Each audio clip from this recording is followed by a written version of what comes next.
Hey, housekeeper! Take care of this. As soon as I got home, Michael threw his bag at me and gave the order. Lately, I've lost the energy to fight back, so I just picked up the bag from the floor. Scattered papers and a planner were spread out. This chocolate must be his snack for when he gets a little hungry. I picked them up and put them back in the bag. But among them, there was one document that stood out. It was a divorce paper. Moreover, Michael's part was already filled in. At that moment, something inside me crumbled. Ah, I can divorce this man. With that thought, I suddenly felt lighter. And then, I immediately took out a pen from the drawer and started filling out the divorce form. My name is Linda Smith, 35 years old. I work as an administrative assistant at an IT company. Fortunately, I am blessed with good coworkers and a pleasant work environment, and I am happy that I can live without major stress. For me, who quit my first job due to stress from human relations, my current company feels very comfortable. If nothing goes wrong, I'll probably work here for a long time. I've been thinking about this more and more. But I have a problem. I can't even get a boyfriend, let alone get married. It's not that I haven't had any opportunities to meet someone. There were company drinking parties, and blind dates my friends invited me to. I've had many chances to interact with men. In fact, most of my friends are married and even have children. So why not me? Do I have some crucial problem? Every time my friends announce their marriages, I agonize to the point of getting a headache. But then, my chance came. It was at a company drinking party. As usual, I was sipping my drink when a man sat next to me. That was the man who would become my husband, Michael. Linda, right? How do you know my name? Michael, who suddenly spoke to me. We were in different departments, so we had never talked before. I knew his name and that he was older and joined the company earlier than me, but nothing more. Oh, sorry. I just started talking to you out of the blue. Seeing my surprise, Michael explained why he had started talking to me and introduced himself. Apparently, he had been concerned about me always being alone at company drinks and during breaks. I hadn't thought of myself as being alone that much, but I guess that's how it appeared to others. After that, Michael and I continued our conversation without any awkwardness, thanks in part to the alcohol. At the end of the drinking party, we exchanged contact information, thinking why not. From that day on, Michael and I started talking more at work. We couldn't talk much during work hours, but we chatted during breaks and after work. Sometimes, if we bumped into each other at the nearest station, we'd go to the office together. As we continued this routine, we naturally grew closer and started dating after going out for drinks more often. Eventually, our relationship became known at work. My peers and juniors were quite surprised, as they hadn't expected me to date Michael. Michael remained the same even after we started dating. He was always kind and cheerful. Being with him felt comfortable, and I found myself increasingly attracted to him. I thought Michael seemed happier too, and that made me feel good. About 6 months into our relationship, Michael told me something. Hey. I actually have a kid. A kid?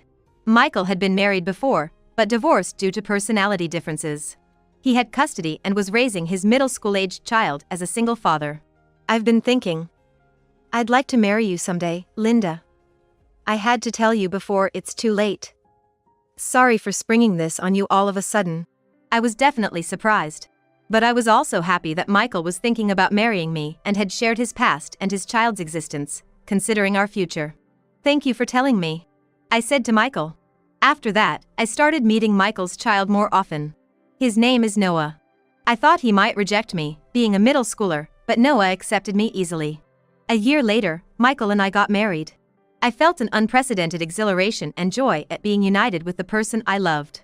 I was truly glad I hadn't turned Michael away at that drinking party. However, my happiness was short-lived.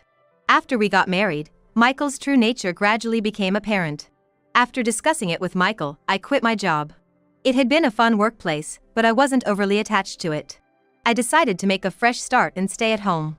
That meant my activities were mostly limited to housework and shopping. Having no particular hobbies, I spent my days without much to immerse myself in. But even I found a hobby eventually. It was painting. I started with pencil drawings out of curiosity, but soon got into watercolors. Before I knew it, my room was filled with watercolor paints, palettes, and brushes. I wonder if this is when Michael started acting strangely. Or maybe it's more accurate to say he started showing his true colors. The first sign of something amiss was when Michael left laundry scattered about. Hey, could you please put the laundry in the basket? Sorry. Since we hadn't lived together before marriage, it wasn't surprising that some sloppiness surfaced. I'm not perfect either. In fact, I was happy that Michael, who had always seemed so proper, was showing me this side of himself. It made me feel like we were really married. But no matter how much I asked Michael to put the laundry in the basket, he never seemed to make an effort. In fact, he started saying, "I'm tired from work, you could do it, right?" But as soon as I started doing it, Michael began taking advantage of me. What about dinner? That day too, as soon as he got home, Michael demanded his meal. I told you, didn't I? Dinner's gonna be late today because Noah's coming home late, I said. I didn't hear that. Are you sure you said it? I did say it. No, I definitely didn't hear it. My words fell on deaf ears, and Michael became moody. Dealing with a moody Michael is tough. He would ignore me when I spoke to him, handle things roughly, and stomp around.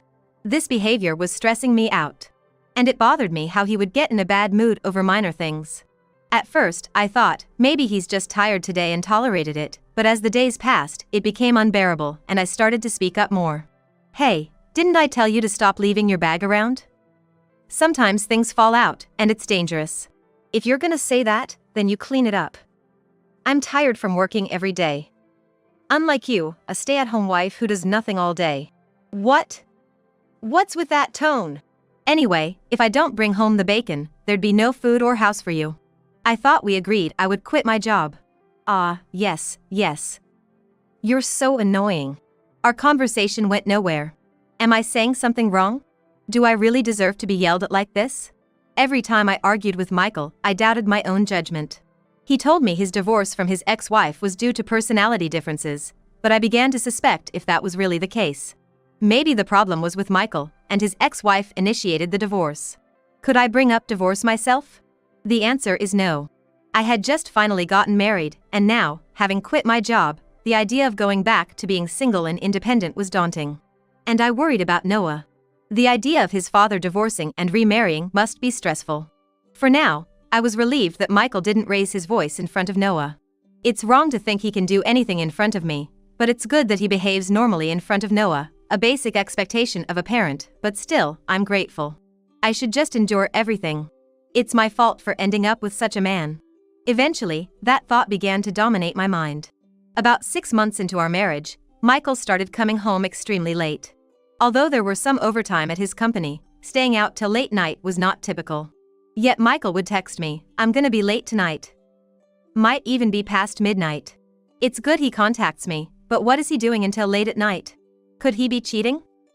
Just after we got married? I often thought so.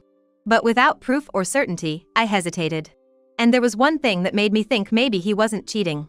It was that Michael would bring his colleagues home. Moreover, they were a man and a woman. Their names are apparently Mitch Johnson and Emily Thompson. Mitch is very refreshing, the epitome of a fine young man.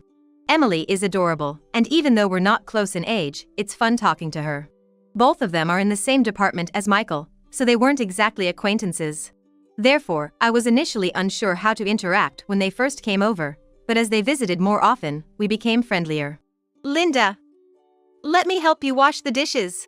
Oh, you don't have to do that. No, please. I want to help since I'm visiting. Really? Well then, I'd appreciate your help. Emily often helped with washing the dirty dishes and glasses, and preparing drinks and snacks, while Mitch would talk to or take care of Michael when he was drunk. Honestly, if it weren't for Mitch and Emily coming over, I would have to entertain by myself, and that would be quite a hassle. Mr. Smith, you're drinking too much. Don't make your wife worry, okay? It's fine. She's okay with it. Mr. Smith. While Emily and I were in the kitchen, such conversations would sometimes drift over to us. Given his past behavior, I thought Michael really didn't care about me, but Emily surprised me with her comment. It's because of a good relationship between spouses that he can say such things, right?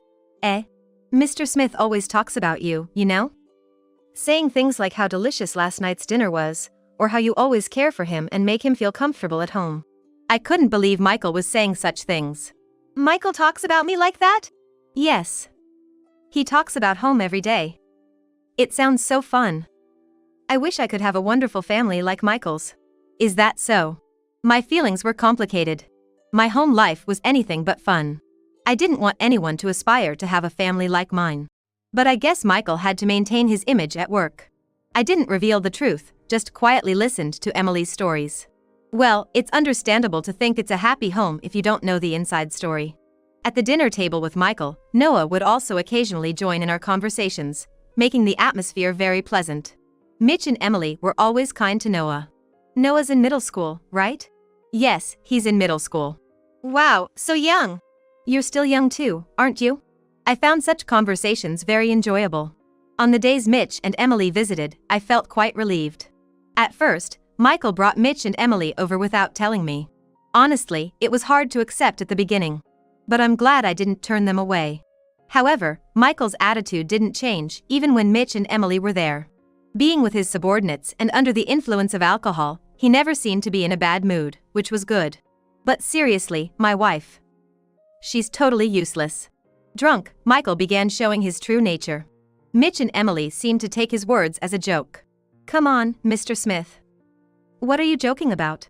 Your wife is a wonderful person, isn't she? Right, Emily? Yeah, really admirable. No, you shouldn't admire someone like her. You'll regret it in the future, huh? Come on, Michael, you're drunk again.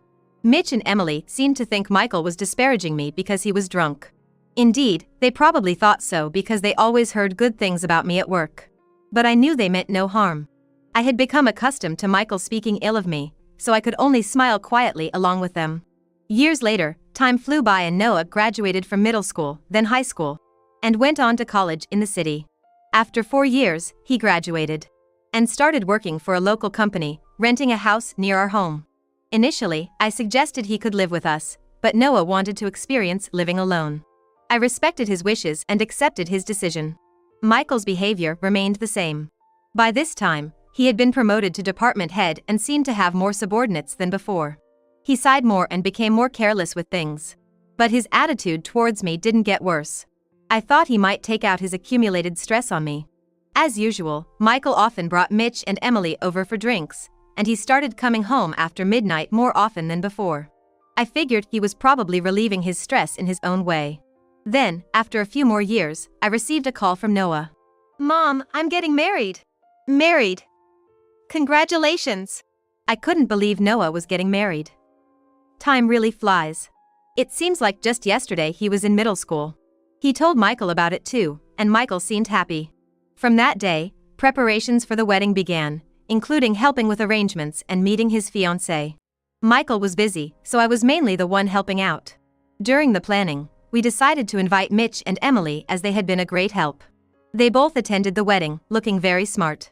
And once again, they took care of a drunk Michael. Honestly, it was embarrassing to have him drunk at such an event.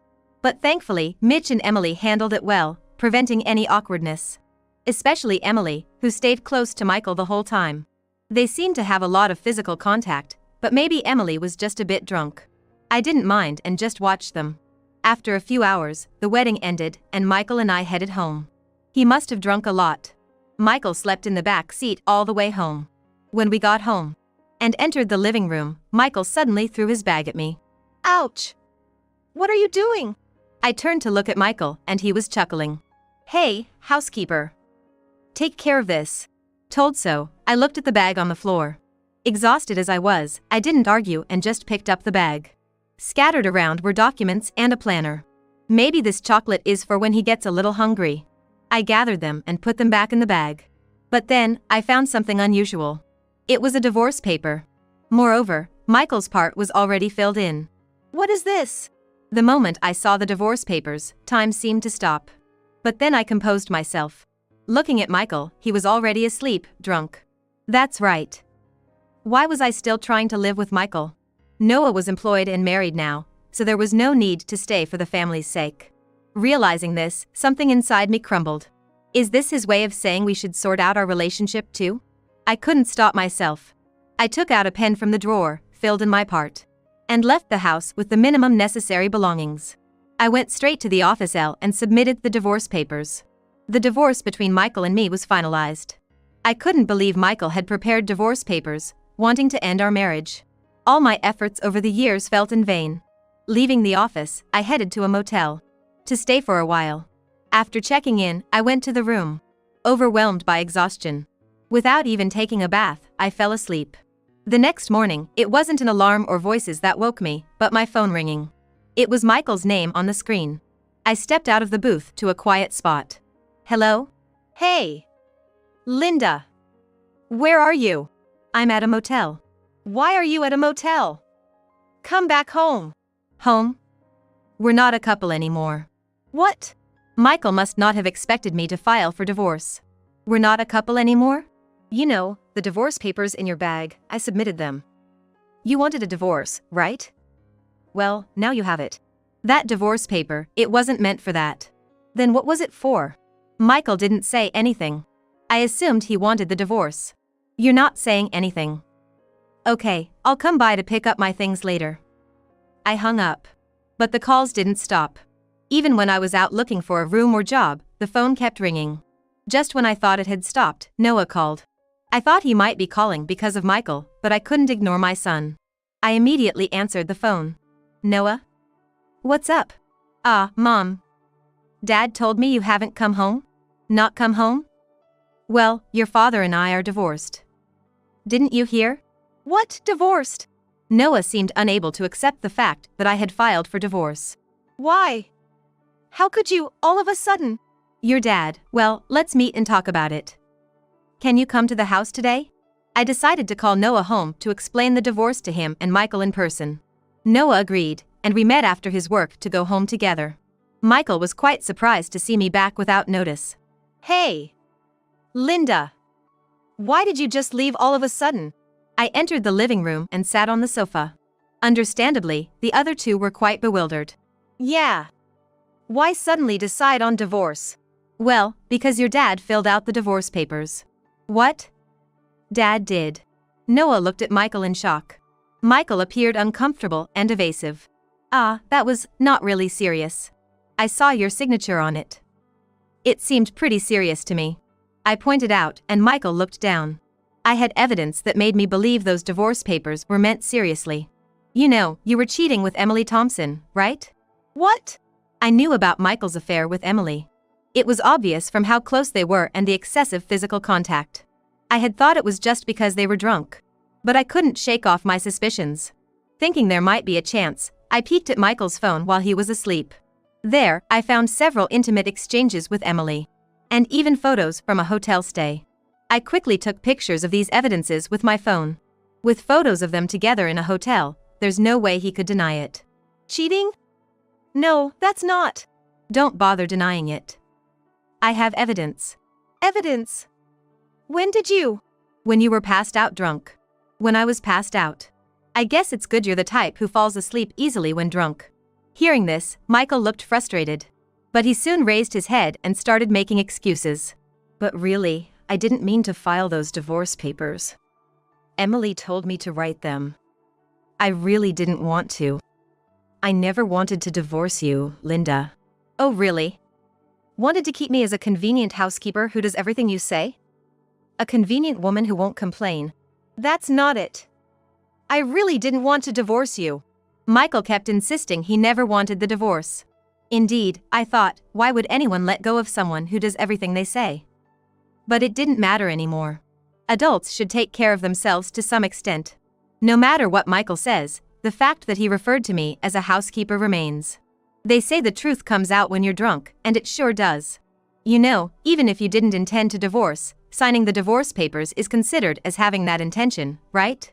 What? Really? You're old enough to know this, aren't you? Truly an embarrassing adult. I sighed without thinking. So that's that. Oh, and since you were cheating, I'll be getting alimony from both you and Emily, just so you know. Alimony! But, of course. Don't even think about running away.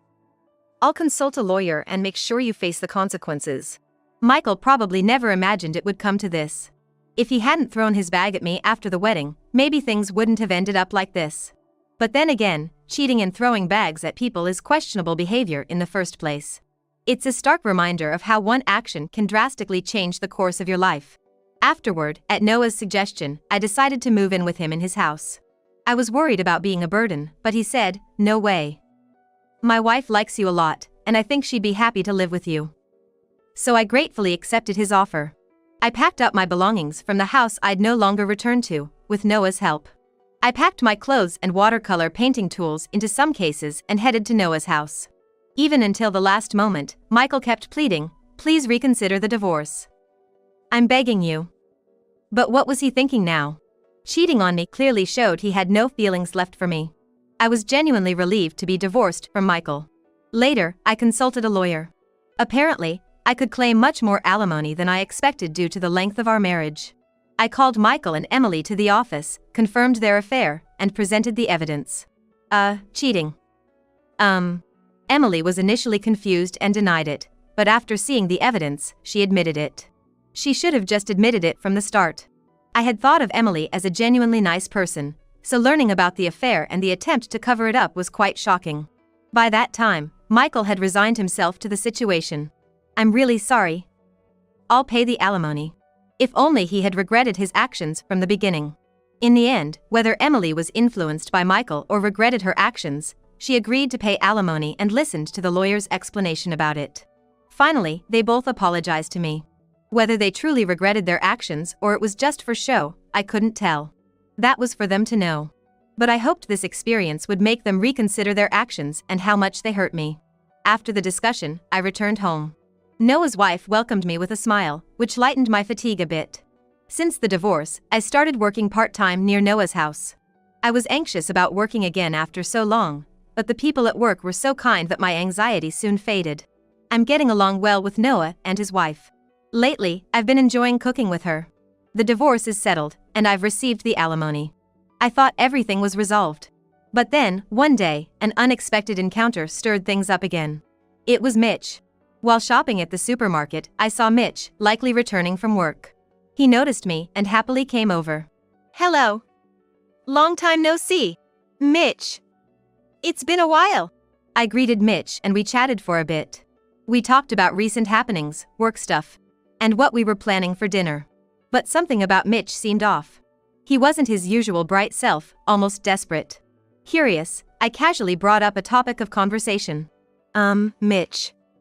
You seem a bit down, are you okay?" It seemed like I hit the nail on the head. As I waited for Mitch's response, he slowly began to speak. Recently, my girlfriend and I broke up." "Oh, really?" "That girlfriend was Emily, who used to come over with me." "What? Emily?" "But Emily was." I stopped myself mid-sentence. But of course, Mitch seemed curious. Did something happen? Since he asked, I told him about Emily and Michael, and how Michael and I got divorced. Then Mitch exclaimed, "What? You got divorced?" "Yes.